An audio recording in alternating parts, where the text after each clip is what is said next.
한 주일 동안 잘 지내셨습니까? 네.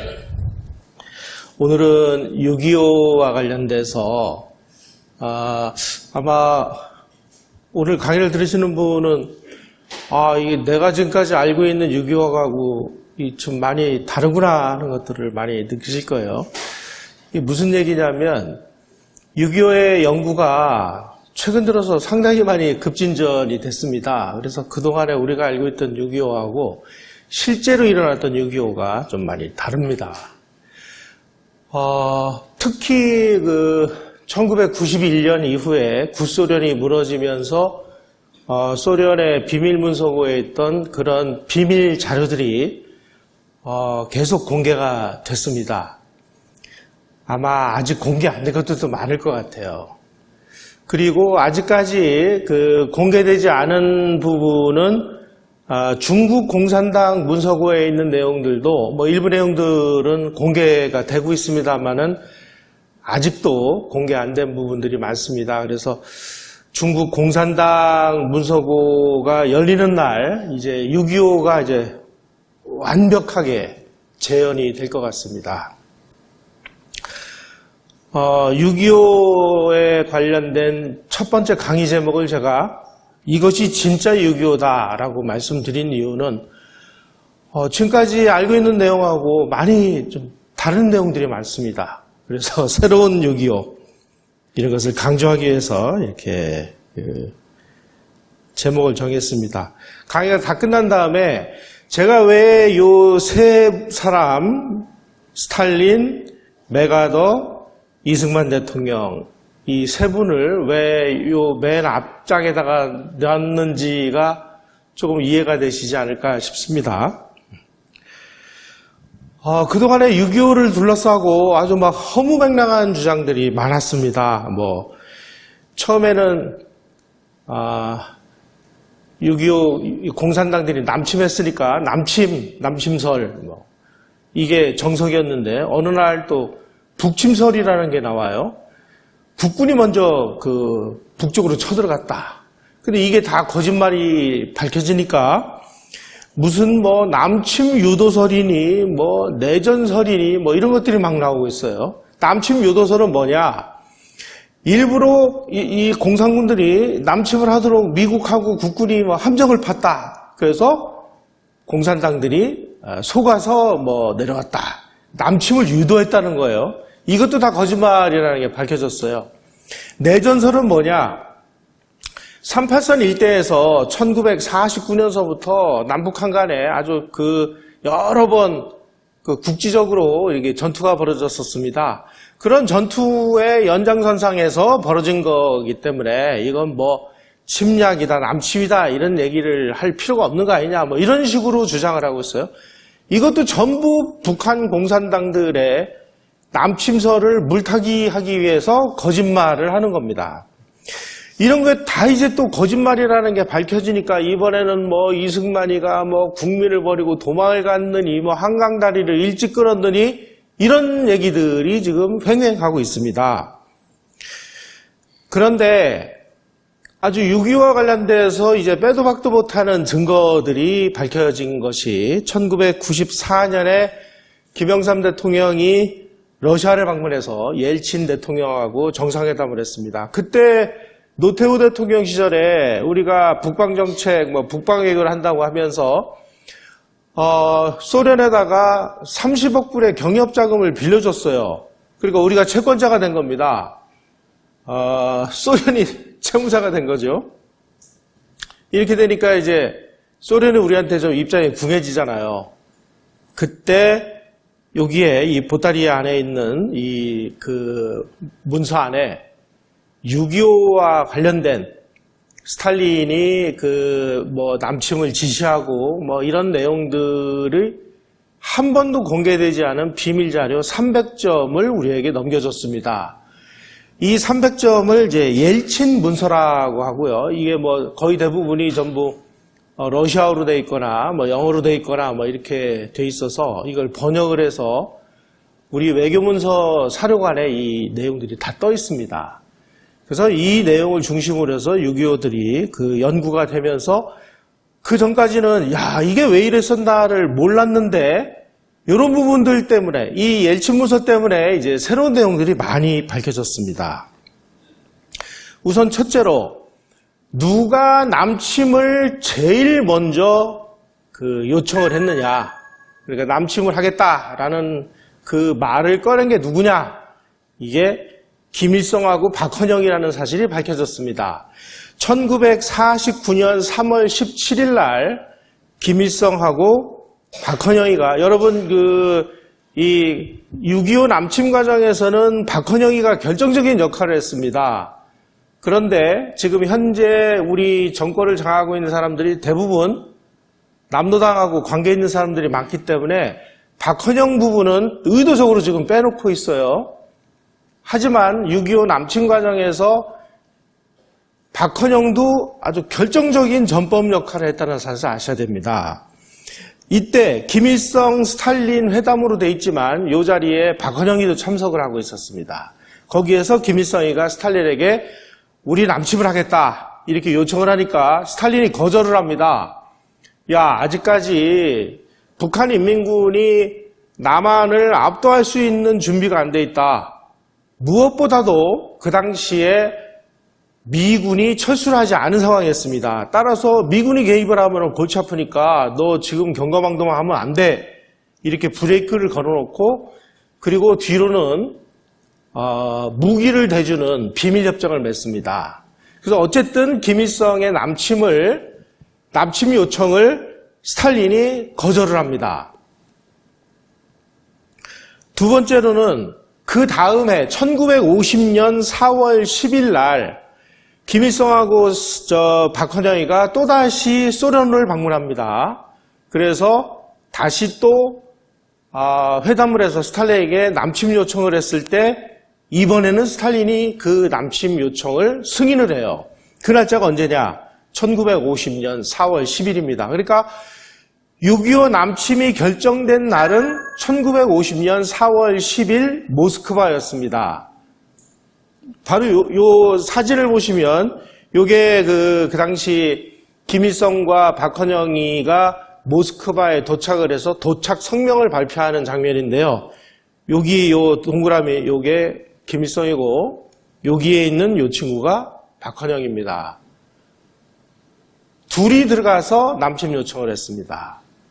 따라서 이 남침과 관련해서 얘기할 때는 이 남노당과 박헌영도 아주 큰 책임이 있다, 전범이다, 이렇게 이해를 하시면 되겠습니다.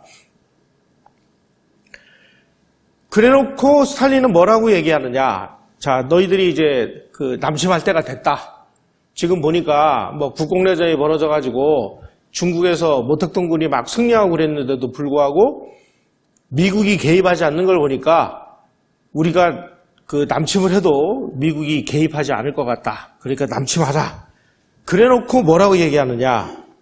소련은 직접 개입하지 않을 것이니 모택동이 아시아 문제에 정통하다. 그러니까 그에게 맡겨라. 이렇게 얘기를 해요. 그러니까 소련은 무기도 대주고 작전 계획도 다 따주고 다 하겠는데 실제 전투 병력은 안 보내겠다. 그러니 모택동에게 얘기해서 모택동의 도움을 받아라. 이렇게 얘기를 해요. 이게 무슨 얘기냐? 남침을 승인해놓고 중공군을 끌어들이기 위한 밑밥을 깔아놓은 것입니다. 왜 그랬는지는 이제 강의가 진행되면서 아마 이해를 하실 거예요. 다시 말씀드리면 지금까지는 우리가 뭐 스탈린이 뭐 김일성을 도와가지고 남한을 빨리 공산화를 해서 김일성에게 뭐 통일된 이 한반도를 맡기려고 했다.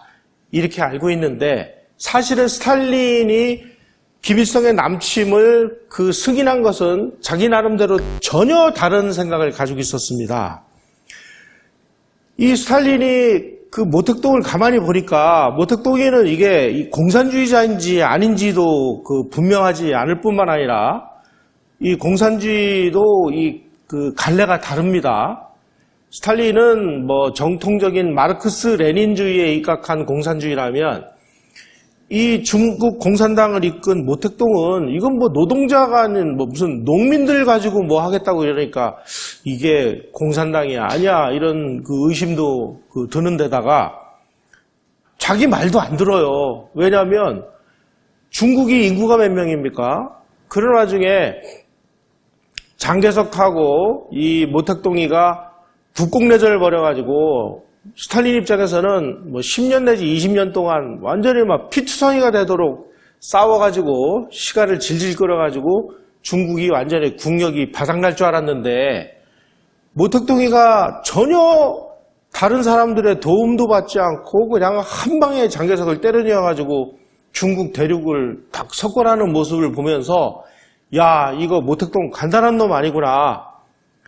자칫 잘못하다가 이거 그냥 놔뒀다가는 공산주의의 주도권이 모택동이에게 넘어갈 수도 있겠구나. 더군다나 지금 중국이 인구가 몇 명입니까? 그 나라가 공산국가가 된다. 그러면 이게 소련이 공산주의 종주국에서 밀려날 수도 있는 이런 상황이거든요. 그러니까 이 스탈린은 김일성이가 남침을 하겠다고 얘기를 하니까 이 남침을 이용해서 미국도 한반도에 끌어들이고 중공도 한반도에 끌어들여서 미국과 중공을 피투성이가 되도록 싸우게 해서 서로 약화를 시킨다. 그동안에 소련은 유럽에서 미국이 한반도에 발이 묶여 있는 동안 유럽에서 공산주의를 강화를 하자. 이게 스탈린이 머릿속에 넣고 있는 전략이었어요. 거대한 함정을 판 겁니다. 그 거대한 함정에 미국도 빠지고 중공도 빠져서 이제 피투성이가 되도록 싸우게 만드는 이런 일이 벌어지기 시작을 합니다. 이런 얘기는 아마 지금까지 공부를 하시면서 전혀 모르셨을 거예요. 그래서 소련에서 이 군사작전을 가장 잘 짠다고 알려진 아주 소련에서 군사 영웅이라고까지 불리는 이 바실리예프라는 사람을 북한에 보내가지고 남침 작전 계획을 짜줍니다. 왜 짜줬느냐? 김일성이는 이게 뭐 군대를 지휘해본 경험이 있어야 말이죠. 그러니까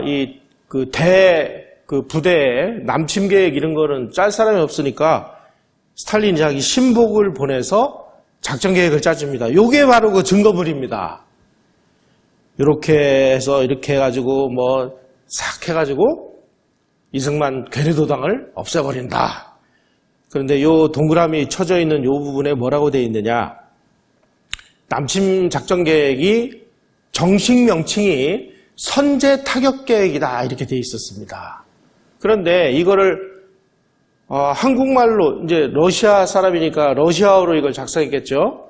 그래서 한국어로 번역을 하는 과정에서 만약에 이게 알려지면 아니 우리가 먼저 남침한 게 되니까 이 선제 타격계 이거는 좀 문제가 있을 것 같다. 그래가지고 한국어로 번역을 할 때는 뭐라고 내용이 바뀌느냐? 반격 계획이다 이렇게 바뀝니다. 우리가 국군이 먼저 쳐들어와서 우리가 반격을 했다 이렇게 주장하기 위해서 여기 보면 선제 타격 계획 이렇게 되어 있습니다. 네. 바로 요게 유성철이라는 사람이 바로 이 소련파로 그러니까 소련군 한국인으로서 연해주에서 소련군에 입대를 해서 소련군 장교를 하다가 북한으로 들어와서 이 남침 작전 계획을 한국어로 번역을 한 사람인데 번역하는 과정에서 이런 일이 벌어졌다 하는 것을 폭로하는 그런 글을 이분이 나중에 이제 전향을 했거든요. 그래서 6.25 소련 고문단이 초안을 작성을 했고 그걸 내가 번역을 했다 하는 것을 이제 증언을 해준 그 기사입니다. 이렇게 해서 이제 6.25 남침이 이루어졌습니다. 그 당시에 1949년 1월부터 이 383 일대에서 우리 국군하고 인민군이 여러 번 충돌이 벌어졌기 때문에 6월 25일 날 이날 움직임도 이게 전면적인 남침이냐, 아니면 지금까지 있었던 여러 비슷한 유형의 그런 국지전이냐, 이거에 대해서 잘 몰랐습니다. 그런데 모든 보고를 다 들어보니까 38선 일대에서 전면적인 남침이 개시되니까 그제서야 이제 정세 판단을 한 국방부에서 이승만 대통령에게 10시 30분에 이번 침략은 지금까지 있었던 여러 가지 국지적인 충돌하고는 전혀 다른 전면적인 남침입니다. 그러니 우리가 빨리 대비를 해야 되겠습니다. 하고 이승만 대통령에게 보고를 한 시간이 6월 25일 날 10시 30분입니다.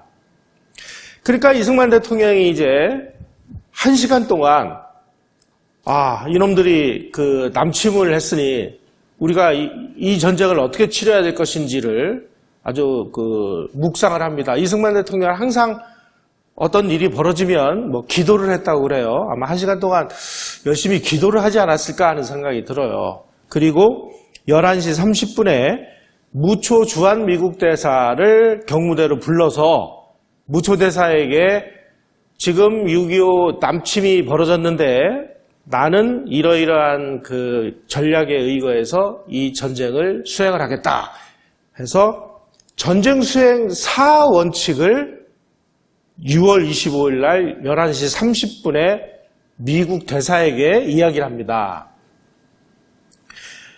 첫째, 한국에서 일어난 전쟁이 세계대전의 빌미를 제공해서는 안 되겠다.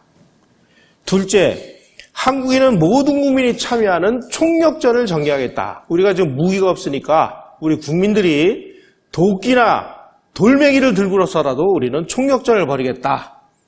셋째, 북한이 지금 국제사회가 인정을 한 38선을 무시하고 전면 남침을 했기 때문에 38선은 이제 국제적으로 아무 의미가 없어졌다.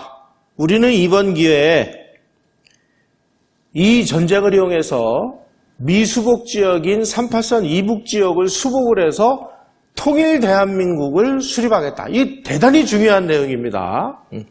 미국과 소련이 38선을 거줬는데 지금까지는 그것을 우리가 지켜왔는데 이 북한 공산 집단이 지금 이 38선을 무시하고 남침을 했기 때문에 38선은 원천 무효다. 그러니 우리는 38선이 없어졌기 때문에 이 전쟁을 이용해서 미수복 지역인 북한 지역을 수복을 해서 통일 대한민국을 수립하겠다. 이승만 대통령은 이 원칙에 의해서 그대로 전쟁을 진행을 합니다. 네 번째, 위기를 타개하고 북진 통일을 하기 위해서는 우리 힘만 가지고 안 되니 미국과 유엔이 우리를 도와달라.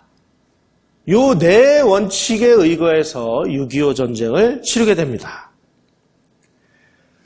미군하고 유엔군이 6월 25일 날 남침이 개시된 이래 6월 26일 날 미 공군이 참전을 하고 비슷한 시간에 해군도 참전을 하고 6월 30일, 31일 이 무렵에 지상군마저 파병 결정을 합니다.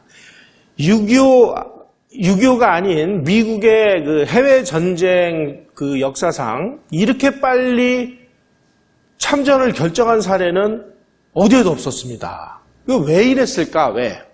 제가 지난 시간에도 여러 번 말씀드렸듯이 대한민국은 태생부터가 유엔이 만드는 나라이기 때문입니다. 유엔 총회 결의에 의해서 유엔 한국임시연단의 감시하에 만들어진 대한민국을 유엔이 승인했기 때문에 대한민국은 유엔의 자손인데 유엔의 자손을 승인받지도 않은 이 불법 집단이 남침을 하고 침략을 했으니까 이건 유엔의 권위에 대한 도전이 된 거예요. 그래서 유엔군이 파견을 합니다. 나중에 종전할 때도 유엔군에 의해서 종전이 됐기 때문에 지금 우리 문재인 대통령이 아무리 연방제하고 싶어도 유엔의 권위에 대한 도전을 하지 않는 한은 그 꿈은 이루어질 수가 없습니다. 이 부분 분명히 하셔야 되는 거예요. 자, 미군이 이렇게 전광석화처럼 참전하는 과정에서 결정적인 역할을 한 몇몇 분이 계십니다. 예. 그 중에 한 분이 미국 그 워싱턴에 가면은 그 파운드리 감리교회라는 게 있는데요. 그 파운드리 감리교회의 목사, 그러니까 담임 목사인 그 해리스 목사라는 분이 계십니다. 이분은 하여간 뭐 미국에서 아주 유명한 분입니다. 미국에는 그 양원제이기 때문에 상원이 있고 하원이 있습니다. 그 상원에는 미국은 기독교 국가이기 때문에 담당 담임 목사가 계십니다. 이분이 미국 상원의 원목이에요. 상원의 원목이면요, 미국 정치계를 좌우할 수 있는 그런 영향력을 가지고 있는 분이라는 뜻입니다. 트루먼 대통령은 루스벨트 대통령 때 부통령으로 런닝메이트로 당선이 됐는데 미국에서는 부통령은 상원의장을 겸하게 돼 있습니다. 그래서 트루먼이 부통령 시절에 상원의장을 했는데 그 상원 원목이 해리스 목사예요. 그래서 해리스 목사하고 어떤 정치적인 문제가 있으면 다 이렇게 협의를 하고 굉장히 그 가까운 관계였다고 그래요. 이승만 대통령이 해리스 목사하고 너무나 절친한 관계입니다. 어떤 관계냐? 1942년에 이승만 박사주 그 당시에 우리 외교 독립운동을 하기 위해서 한미협회라는 것을 만듭니다. 이 한미협회는 미국을 움직이는 아주 주류사회의 아주 쟁쟁한 멤버들이 다 참여를 하는 멤버인데 그 해리스 목사가 한미협회 이사장을 맡고 있었어요. 그래서 이승만 대통령이 해리스 목사에게 해리스 목사님, 지금 이 공산군이 우리를 지금 남침을 해서 나라가 좀 망하게 생겼는데 우리 좀 도와주십시오. 미국의 참전이 필요합니다. 그래서 해리스 목사가 트루먼 대통령을 설득을 해서 재빨리 미국이 참전하게 됐다. 이 해리스 목사의 역할, 이게 상당히 중요한 역할을 했습니다. 또 한 사람의 기독교인이 나타납니다. 빌리 그레함 목사라고 잘 아시죠? 이 빌리 그레함 목사는 이 무렵에 1950년 무렵에 30대 후반에 아주 젊은 부흥 목사로서 아주 세계적인 유명세를 타고 있었는데 이분이 공산군이 남침하기 9주 전 4월 23일 날 보스턴에서 아주 대규모 집회가 열렸는데 그 집회에서 이렇게 이야기를 했다고 합니다. 트루먼 대통령에게 전한다. 평화무드에서 깨어나서 군사력을 강화하라. 이것은 하나님의 말씀이다.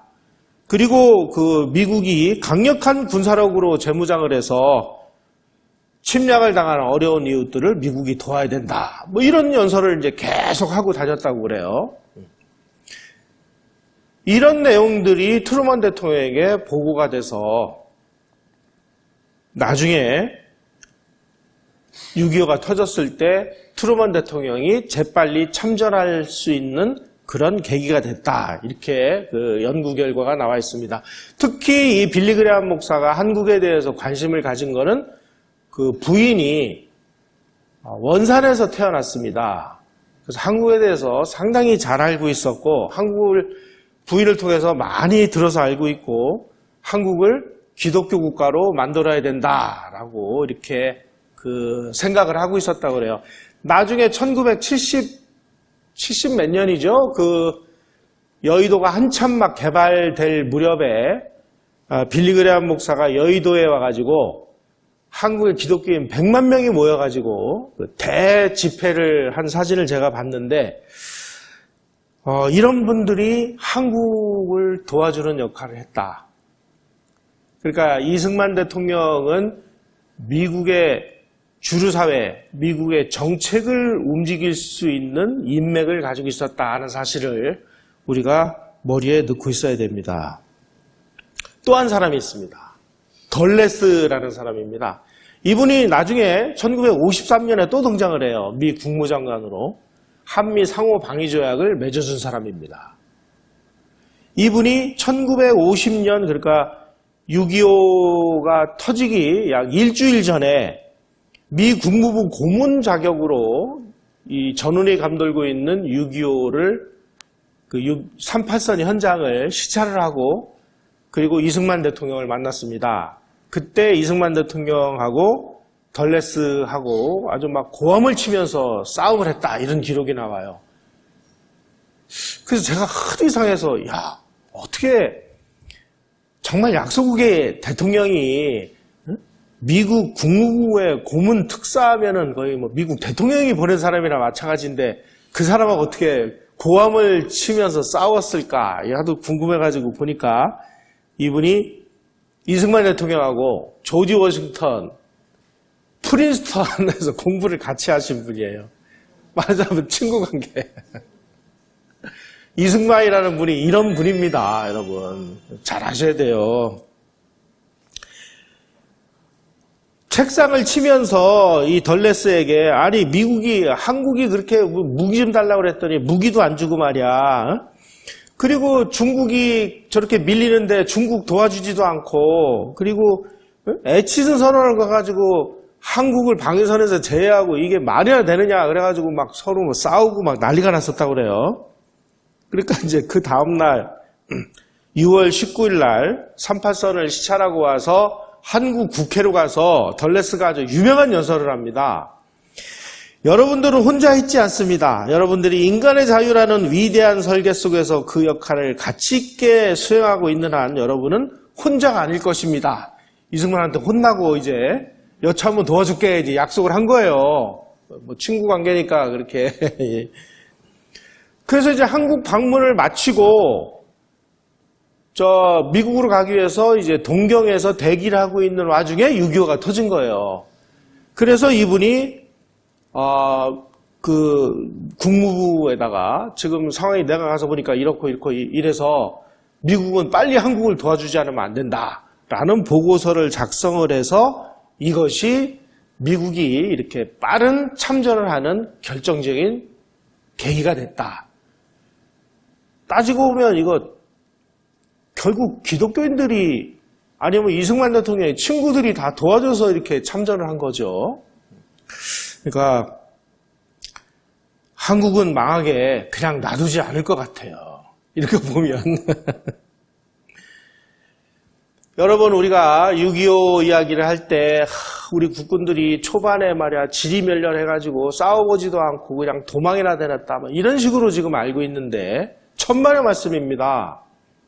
우리 국군들은 최악의 상황에서도 정말 영웅적으로 싸웠습니다. 이거를 누가 증명을 해냈느냐? 미안하지만 미국 사람이 증명을 했습니다. 이승만 박사와 미국 대사관이라는 이 책이 1950년 6월 25일부터 9월 28일까지 이승만 대통령이 그리고 한국군이 어떻게 영웅적으로 싸웠는지를 기록을 한 해롤드 노블이라는 사람은 그 당시 주한 미국 대사관의 1등 서기관으로 있었고 미국 정보기관인 CIA의 한국 책임자이기도 했고요. 그리고 누구냐 이 사람이 이승만 대통령이 배제학장 다닐 때 이승만 대통령의 스승이었던 그 윌리엄 노블이라는 선교사의 아들이었습니다. 그래서 한국어도 되게 잘해요. 이승만 대통령 아주 깍듯이 모시는 이런 사람이었는데 이 사람이 자기가 이승만 대통령을 모시고 이렇게 그 전쟁을 치르면서 우리 이승만 대통령이 이때 무슨 일을 했고 하는 걸 다 아주 상세하게 기록을 해놨습니다. 이때 보면 그 당시에 우리 국군들이 얼마나 열심히 싸웠는지 하는 것을 이렇게 표를 해놨습니다.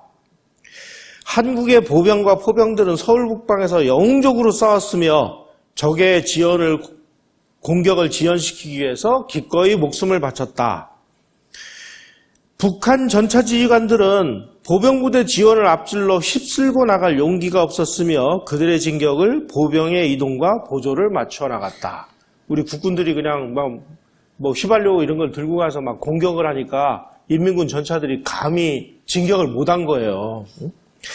비좁은 의정부 회랑 전투는 근대 전쟁에서 가장 치열한 것 중에 하나였다. 어떻게 유재영 장군, 이분이 유재영 장군인데 이분은 6.25 때 정말 우리 대한민국 살림불입니다. 그 부하들이 보다 우수한 대포와 비행기와 탱크를 가진 인민군을 저지할 수 있었는가 하는 용기와 헌신적인 애국심으로 가득 찬 하나의 드라마였다. 우리는 그냥 우리 국군들이 막 도망이 나가고 패주나 한 걸로 알고 있는데 이 미국 대사관에 있었던 이 사람이 객관적으로 볼 때 우리 한국군은 정말 영웅적으로 싸웠다. 제3자가 이렇게 영웅적으로 싸웠다 그러는데 우리는 왜 그렇게 우리 국군을 이렇게 욕하고 모욕하고 비난하는 걸까요? 이게 다 이 좌익들의 선전선동에 다 넘어간 거예요. 또 한번 보겠습니다. 북괴군을 능가하는 대포와 제공권을 장악한 미군마저 오산 중미령에서 북괴군에게 밀리고 나서야 비로소 의정부 근처와 춘천 임진강 아래서 싸운 한국군의 영웅적인 행동이 분명해졌다. 미군도 그냥 일거에 박살이 났습니다. 그런데 우리 국군들은 미군 같은 이런 무기도 없고 그런데 소총만 가지고 어떻게 사흘간이나 이걸 막아냈느냐. 이게 정말 대단한 거다. 이렇게 인정을 하고 나섰습니다. 그때까지도 한국군을 염두에 둔 외부 사람들은 별로 없었으며 오늘날까지도 한국군의 명예는 초기 며칠간의 그릇된 관념들로 먹칠당해 있다. 이게 바로 헤럴드 노블의 우리 국군에 대한 평가입니다.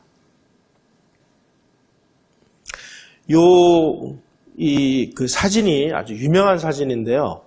그 당시에 한강다리가 지금 노량진에 놓여 있는 한강 인도교, 그리고 천호동에 있는 광진교, 그리고 한강 철교, 상행선, 하행선 이렇게 요게 다였습니다. 그래서 한강 인도교는 잘 끊어졌고요. 광진교도 잘 끊어졌고 한강에 있는 상행선도 잘 끊어졌어요. 그런데 하행선이 폭약이 불발이 돼가지고 그냥 기둥만 조금 무너지고 이 철교가 끊어지질 않았어요. 그래가지고 그 철교에다가 전부 나무를 깔아가지고 인민군 전차가 그 철교를 타고 지금 내려오는 장면이 요 장면입니다.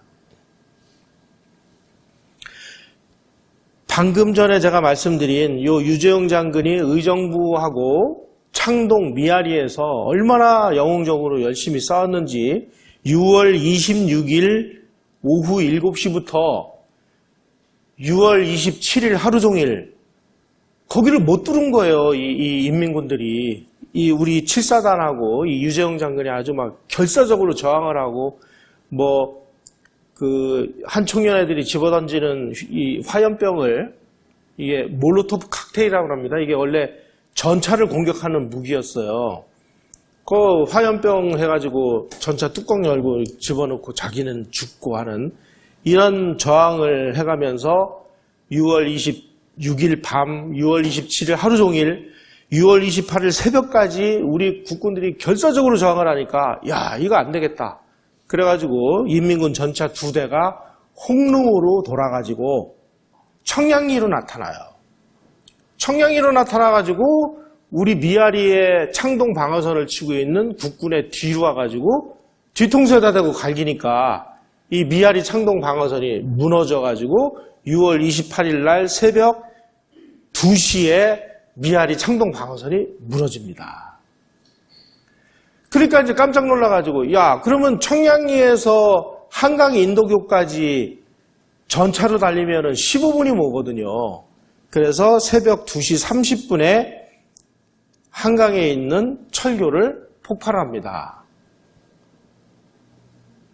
자, 그런데 무슨 한강다리를 일찍 끊어서 어쩌고 저쩌고 또 이런 얘기들이 나와요.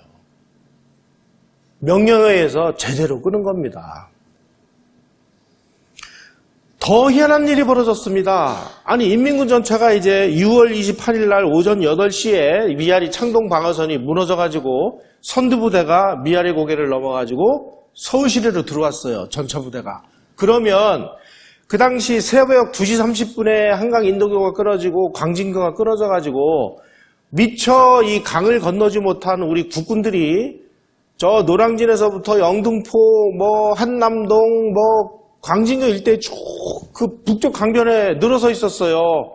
그래가지고 배를 징발해서 건넌 사람 또 마을 주민들한테 얘기해서 수심이 낮은 곳으로 헤엄쳐서 건넌 부대 해가지고 막 아직 철수도 못하고 있는 이 와중에 이 전차부대가 들어왔으면 제일 먼저 한강으로 달려가가지고 아직까지 강 건너지 못한 우리 국군들 다 쏴 죽였으면 아주 참극이 벌어질 뻔했습니다. 그런데 무슨 까닭인지 이 전차부대가 서울시청 앞에 이렇게 쫙 늘어서, 이게 서울시청입니다.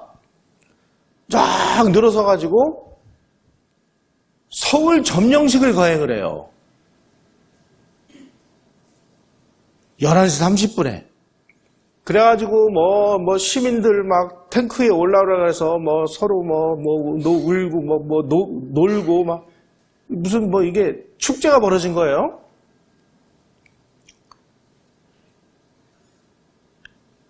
도대체 이러면 인민군 전차부대는 그 당시 그 소련이 북한에다가 T-34라는 전차 243대를 줬습니다. 그리고 자주포라고 그래서 탱크처럼 그 굴러가는 거기에 큰 포신에 달린 자주포를 186대를 줬습니다. 근데 이 T-34 전차의 최고 속도가 시속 55km에서 60km예요. 자, 그 그림을 보십시오. 이게 38선이고 이 서울 북부 지역까지 38선에서 서울까지 가장 가까운 지역의 거리가 48km였습니다. 그러면 시속 50km, 55km의 전차라면 이 전차가 자, 침략! 그래가지고 부르릉 하고 내려와서 그냥 밀고 내려왔으면 불과 1시간도 안 걸려가지고 도착할 수 있는 거리예요. 그런데 어떻게 6월 28일 오전 8시에 이 서울에 들어오냐 이거죠. 아니 걸어와도 그 정도면 다 왔겠네. 이게 왜 이랬을까? 왜? 그 당시에 무기는 소련군이 졌습니다마는 이 38선 일대에서 인민군을 지휘해가지고 남침을 해온 그 인민군 지휘관들은 전부 중국 인민해방군에 소속되어 있었던 중국군들이었습니다. 중공군들이었어요. 중공군들이니까 전차가 뭔지 아무것도 모르는 거야. 그냥 맨날 돌격전이나 하고 방망이 수류탄이나 던지고 이랬지 전차가 뭔지를 모르는 거예요.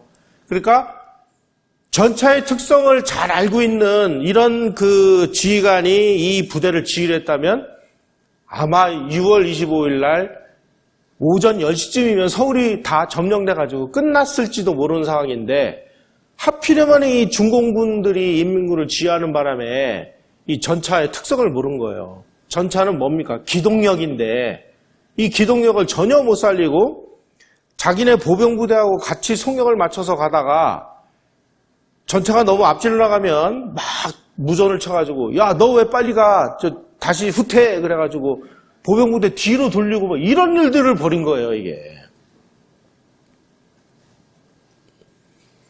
이거를 이제 그 측방 기동에 의한 후방 차단 작전이다. 그래서 여기 그 국군이 나타나면 여기서 막 이렇게 전투를 벌이다가 양쪽으로 이렇게 그 부대를 보냅니다. 왜냐하면 이제 그때는 인민군이 숫자가 많았기 때문에 그래가지고 국군들을 포위를 해서 이걸 이제 와해를 시키는 이런 작전을 구사하라고 그렇게 시간을 질질 끌면서 내려온 거예요. 만약에 이 전차의 특성을 아는 사람들이 이 전차 부대를 지휘했으면요, 이승만 대통령은 강도 못 건너고 강 건너기는커녕 그냥 우리 그 대한민국 그 수뇌부들이 통째로 다 포로가 돼가지고 그날부로 전쟁이 끝났을 가능성이 매우 높아요.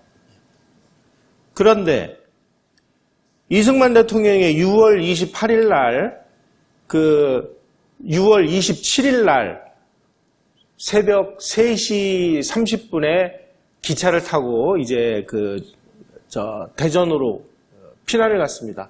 이거를 우리 국민들을 내버리고 저만 살기 위해서 도망갔다라고 이렇게 주장들을 하는데 6월 26일 날 그러니까 6월 25일 날 그 남침이 벌어졌죠. 6월 26일 날 오후 1시에 인민군이 의정부를 점령을 했습니다. 그래가지고 그 당시에 막 동두천에서 내려오는 부대, 포천에서 내려오는 부대, 이런 부대들이 몰리다 보니까 의정부 부근에서 일대 그냥 그 교통 정체가 벌어진 거예요. 그래가지고 이거를 막 간신히 이제 수습을 해가지고 오후 7시부터 의정부에서 창동으로 밀고 내려오면서 창동을 점령을 했을 때 창동에서 포를 쏘면 경무대가 포의 사정권 안에 들어가 있었습니다. 그래서 원래 이 정상대로 하면 이승만 대통령은 6월 27일 날 오후 7시에 피난을 떠났어야 정상입니다. 왜냐하면 대한민국 그 헌법에 의하면은 대통령은 국군 통수권자입니다. 그래서 국군 통수권자가 저기가 포로가 되면 이건 끝나는 거예요, 전쟁이. 그래서 이 국군 통수권자가 적의 포격의 사정권 안에 들어가 있는 거는 이건 말이 안 되는 거예요. 6월 26일 날 오후 7시에 대통령을 피난시키려고 갔을 때 이승만 대통령이 뭐라고 거절하냐면 내가 여기 그래도 남아있어야 우리 국군들이 영웅적으로 열심히 싸울 거 아니냐. 그러니까 조금 더 상황을 보자. 그래서 그날 안 간 겁니다. 그래서 6월 27일 날 자칫 잘못하면 그 당시에 이제 인민군 선두부대 중에 이 게릴라 부대들이 있어가지고 게릴라 부대들이 제일 먼저 어디를 가느냐. 여러분 이거 참고로 그냥 알아두십시오. 사상범들이 갇혀있는 감옥을 제일 먼저 부십니다. 그 안에 있는 자기네들 1급 빨갱이들을 끄집어내서 얘네들을 앞세우기 위해서. 그래서 혹시라도 만에 하나 그 당시에 서대문에 형무소가 있었는데 여기에 1급 사상범들이 다 잡혀 있었거든요. 그래서 이 게릴라 부대가 가지고 이 서대문에 있는 이 감옥을 문을 열 경우에 거기에서 무학재를 타고 넘어오면은 경무대인데 이거 지금 피난하셔야 됩니다. 그래가지고 6월 27일 날 새벽 3시 30분에 이승만 대통령이 피난을 간 거예요. 근데 뭐가 잘못된 거죠, 이게? 이 과정에서 무슨 하자가 있습니까? 그러면 국민들하고 같이 남아가지고 최후를 맞아야 됐을 거 아니냐. 그러면 대통령이 거기 남아가지고 그럼 포로가 됐어야 돼요?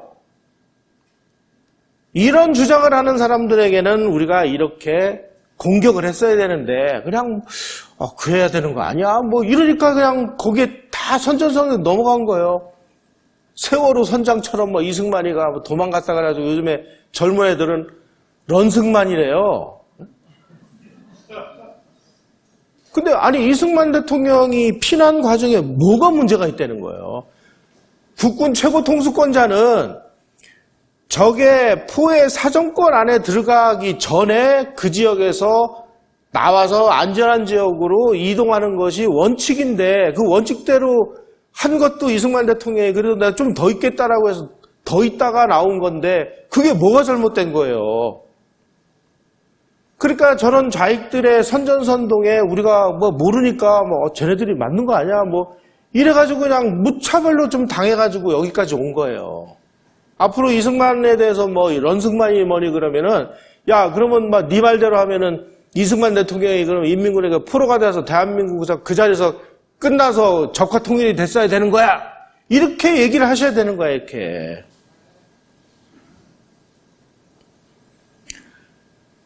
이 박헌영이 아주 이게 흉악한 놈이에요. 근데 아무도 흉악하다고 얘기를 안 해. 전범인데.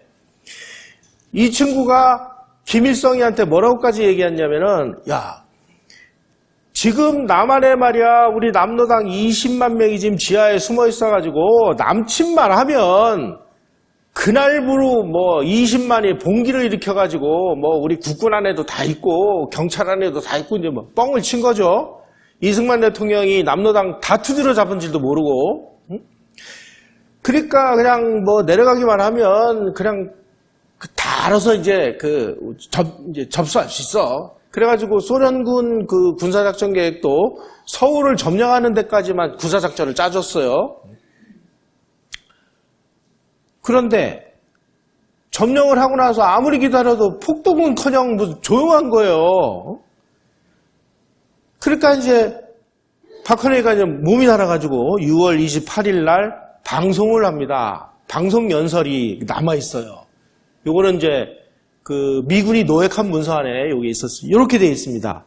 인민군은 남조선 인민을 구하러 온 것입니다. 여러분의 원한을 풀어주고 역도들이 일으킨 내전을 끝내기 위해서 진격해온 것입니다. 여러분의 이 엄숙한 시기에 모든 남반부 인민들은 왜 총궐기하지 않습니까? 무엇을 주저하고 있습니까? 모든 사람들이 한 사람같이 일어서서 전 인민적으로 폭동을 일으키시오. 근데 조용했어요. 뭐 있어야 말이죠. 압로당에. 폭동 한 건도 안 일어났습니다. 우리나라 자료에는 이런 내용들이 잘 안 나옵니다만은 일본이 6.25 전쟁사를 쓴 게 있습니다. 여기 보니까 6월 28일 날 인민군 선두부대가 서울에 들어오니까 서울이 온통 빨간 깃발로 완전히 나부꼈다. 이렇게 얘기를 하고 있어요. 서울 시민 절반 이상이 인민군을 환영을 했다. 이렇게 되어 있습니다. 인간이라는 건 원래 이렇게 기회주의자입니다. 세상이 바뀌었으니까 빨리 나도 인민군 사상에서 한 자리 해야죠. 원래부터 빨갱이들도 있고요. 이런 부안해동을 하는 기회주의 세력이 훨씬 더 많다는 거예요. 지금 여러분들 굉장히 외로움을 많이 느끼실 텐데 저는 그렇게 외로움을 느끼실 필요가 없다고 봐요. 이쪽이 강해지는 모습이 어느 정도 확인이 되는 순간 저쪽에 붙어있던 기회주의자들이 일제히 이쪽으로 다 넘어옵니다. 원래 인간이라는 이런 거예요. 기회주의 세력들이 많아요. 이게 다 이 기회주의자들도 많이 있겠죠. 서울 시민 절반 이상이 거리 나와서 인민을 환영했다. 뭐 이런 내용이 있습니다. 6.25에 대해서 유엔이 이제 반응을 한 게 6월 25일 남침 당일날 북한의 남침을 평화의 파괴로 규정을 하고 전투행위를 즉각 중지하고 3펄터선 북쪽으로 병력을 철수해라. 근데 철수를 안 했어요. 그러니까 6월 27일 날 유엔 안보리가 북한을 침략자로 규정하고 유엔군을 편성해서 공장군을 저지하기로 결의를 합니다.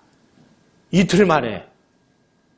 유엔도 정말 아주 정신없이 빨리 움직였습니다. 6월 30일 날 트루먼 대통령이 미 지상군 파병을 결정을 했고 7월 7일 날 유엔 안보리는 미국이 통솔하는 유엔군 사령부를 설치를 해서 이제 유엔군의 일원으로 한반도에 가서 싸우는 군인들은 전부 유엔군 사령부 산하에서 싸우도록 결의가 되어 있습니다.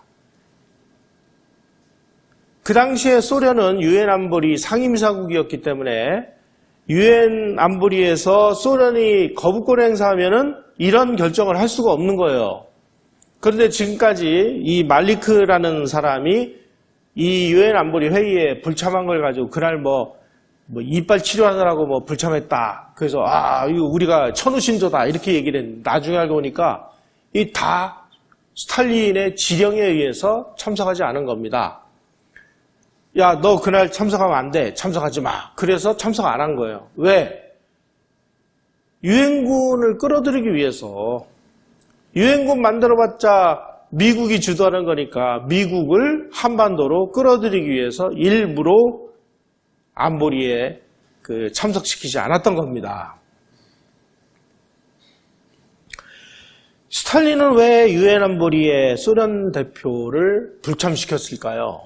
아까 말씀드린 대로 이 김일성이가 남침을 하겠다고 그러니까 남침을 하는 것을 이용을 해서 미국을 끌어들이고 또 중공도 끌어들여서 미국하고 중공이 싸우게 하고 그동안에 자기들은 유럽에서 공산주의를 강화하기 위해서. 그래서 요 이후에 전쟁은 정말 이상하게 진행이 됩니다. 이 6.25 전사연구가들이 요 사연이 밝혀지기 전까지 도대체 이게 말이나 되느냐. 아니 6월 28일 날 11시에 그 퍼레이드를 한 그 전차부대가 한강으로 가가지고 국군들 죽였으면 그냥 전쟁 끝나는 거예요. 그리고 또 사흘간 또 진격을 멈추고 기다려요. 지금까지는 박헌영이의 남로당 봉기를 기다리기 위해서 사흘간을 쉬었다 이렇게 얘기하는데 이게 말이 안 되는 거예요. 그 사흘 동안 인민군들 뭐 했는지 아세요? 전부 무슨 뭐 덕수궁에 가서 소풍하고 이 짓을 하고 있어요. 이해가 가세요? 거기다가 한강을 건너온 이 인민군들 부대 중에 그 인민군 6사단 부대가 제일 잘 싸우는 부대입니다. 이게 방어산 사단이라고 그래서 중공이 우리에게 넘겨준 부대예요. 조선족 부대. 이 부대가 저 김포로에서 대전까지는 잘 왔는데 대전에서 이 부대가 실종이 돼요. 그래가지고 유엔군이 야, 이 도대체 6사단 어디로 갔느냐? 아무리 봐도 그 당시만 해도 뭐 지금이야 인공위성으로 보니까 다 알죠. 그 당시에 뭐 그런 게 어디 있어요.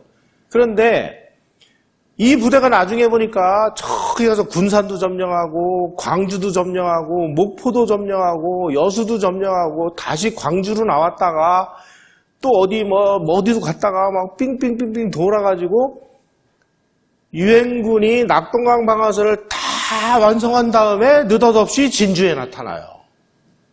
이거 왜 그러냐, 이거 왜? 소련군이 일부러 뺑뺑이를 돌린 겁니다. 왜냐하면, 아니, 지금 이 공산군이 너무 빨리 그 부산을 점령해버리면 미군이 충분히 참전을 못하고 중공군이 참전할 기회가 없잖아요. 일부러 뺑뺑이를 돌린 거예요, 일부러. 스탈린이 흉악한 놈이죠, 이게. 그 다음에 낙동강 방어선이 쳐져가지고 이제 조금만 더 밀면 낙동강 방어선이 무너지면 이제 끝장나는 거잖아요. 그때 이제 낙동강 방어선을 계속 못 뚫고 지지부진하니까 그때 모택동이가 스탈린한테 아니 지금 우리가 어차피 참전할 거라면 우리가 가서 참전을 해서 확 가가지고 밀어붙이면 낙동강 방어선 금방 무너질 것 같으니까 우리가 빨리 그 남조선의 해방을 돕겠습니다. 그러니까 스탈린이 야 지금 가면은 막 큰일 나 세계대전이 일어나 좀 기다려 못 가게 또 말려요. 이런 사료들이 다 공개가 된 거예요. 왜 그랬느냐 왜? 미국도 끌어들이고 소련도 중공도 끌어들여서 둘이 싸우도록 만들기 위해서. 자, 이승만 대통령이 1950년 7월 14일 날 맥아더 유엔군 사령관에게 대한민국 국군의 작전지휘권을 이양을 하겠다 이렇게 그 서한을 보냅니다. 그랬더니 맥아더 그 장군이 훌륭하신 결정입니다. 그래가지고 이 내용을 유엔 총회에다가 보고를 해요. 그러니까 유엔이 그러면 그거 허가해. 그래서 유엔의 결의에 의해서 대한민국 국군의 작전지휘권을 유엔군 사령관이 지휘를 하게 됐습니다. 이걸 놓고 또 좌익들이 막 입에 거품을 부는 거예요. 야, 이게 주권을 팔아먹은 이 나쁜 놈, 이승만은 쓸개도 없는 놈, 이게 무슨 대통령이야, 이게 뭐야, 노무현이가 그런 얘기 했잖아요. 그런데 이승만이 누굽니까? 세계에서도 최고봉 가는 국제법 전문가잖아요. 이 어른이 가만히 앉아가지고 지금 전제가 보니까 유엔이 지금 유엔군 사령부를 만들어서 모든 파병 부대는 유엔군 사령관의 지휘를 받도록 만들어놨어요. 그럼 우리도 이제 유엔군의 일원이 돼서 싸우려고 보니까 우리는 지금 유엔에 가입을 못한 유엔 가입국이 아니에요. 우리가 유엔 가입 신청을 할 때마다 소련이 계속 거부권을 행사해서 대한민국은 유엔의 회원국에 가입을 못했습니다. 이런 상황에서 우리가 유엔군의 일원이 돼야지만 우리가 유엔군으로부터 무기도 받고 탄약도 받고 모두 받을 거 아니에요. 근데 우리 유엔 회원국이 아니야. 그럴 때 국제법적으로 우리 한국군이 유엔군의 일원에 대해서 싸울 수 있는 방법이 뭐냐를 보니까 우리의 작전지휘권을 유엔군 사령관에게 넘기면 되는 거예요. 그래서 넘긴 거예요. 이승만이 국군 작전지휘권을 이양을 한 원래 참뜻은 주권의 포기가 아니라 유엔 회원국이 아닌 한국에게 유엔 회원국 자격을 주고 유엔군이 아닌 국군에게 유엔군의 일부로 싸울 수 있는 국제법적인 여건을 갖추기 위해서였다는 거죠. 근데 이게 뭐가 잘못이에요, 이게. 차익들은 이걸 가지고 뭐 작전권을 우리에게 주느니 마느니 지금 이걸 가지고 지금 이 난리를 지금 치고 있지 않습니까? 예? 우리는 지금 유엔 회원국이잖아요. 그때는 유엔 회원국이 아니었습니다.